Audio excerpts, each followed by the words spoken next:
हमारे खुदावन यीशु के अंजील मुकद्दस मत्ती के मुताबिक उसका 9वां बाब 9 से 13 आयत तक। और जब यीशु वहाँ से आगे बढ़ा तो एक शख्स को जिसका नाम मत्ती था महसूल की चौकी पर बैठे देखा और उससे कहा, मेरे पीछे हो ले।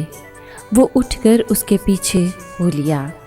और जब वो घर में खाना खाने बैठा तो देखो बहुत से महसल और गुनहगार आके यीशु और उसके शागिर्दों के साथ खाना खाने बैठे। फरीसियों ने ये देखकर उसके शागिर्दों से कहा, तुम्हारा उस्ताद महसलों और गुनहगारों के साथ क्यों खाता है?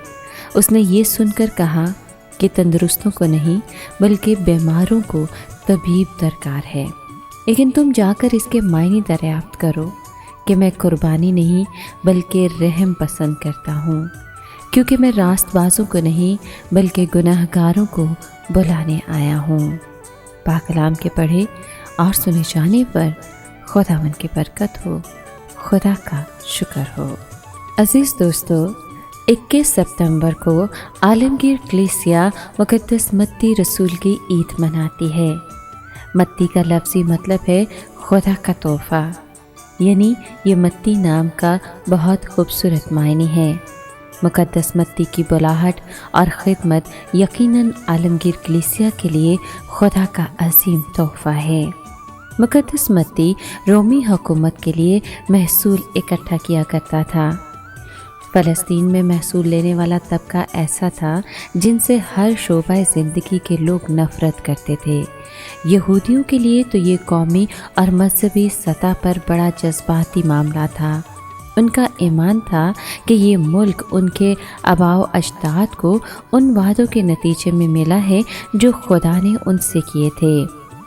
रोमी गैर कौम और बुत परस्त हैं और उनको मुकद्दस धरती यानी वादे की सरजमीन पर गैर कानूनी तौर पर काबिज है। लिहाजा उन्हें महसूल देना खुदा से बेवफाई करना है। इस सारे पस मंज़र में मुकद्दस मत्ती रसूल की शख्सियत, बुलाहट और मसीह यीशु के लिए उसका प्यार वाज़े होकर सामने आता है। खुदावन यीशु ने जब मुकद्दस मत्ती को बुलाया तो वो एकदम अपना सब कुछ छोड़कर यीशु के पीछे हो लिया। इस ईद के मौके पर आइए मुकद्दस मत्ती के ईद के मौके पर उसके जज्बे, शौक़ और वफ़ादारी को खराज तहसीन पेश करें, जिसका इजहार उसने खुदावन की पैरवी और अंजील के प्रचार के लिए किया। ये ईद सिर्फ मुकद्दस मत्ती की ईद ही नहीं बल्कि हर मोमिन की ईद भी है, क्योंकि हर मोमिन बपतिस्मा का साक्रामेंट लेकर खुदावन के बुलावे को कबूल करता है। ये ईद रहबाना और कहनाना बुलाहट की भी ईद है। दुआ है कि खुदा मुकद्दस मत्ती की तरह हर मोमिन की मदद करे और रहनुमाई करे ताकि सब कामिल तौर पर यीशु की पैरवी करें और उसके वफादार रहें।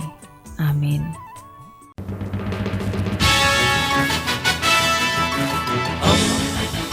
दोस्ती का पैगंबर, रेडियो वेरितास एशिया।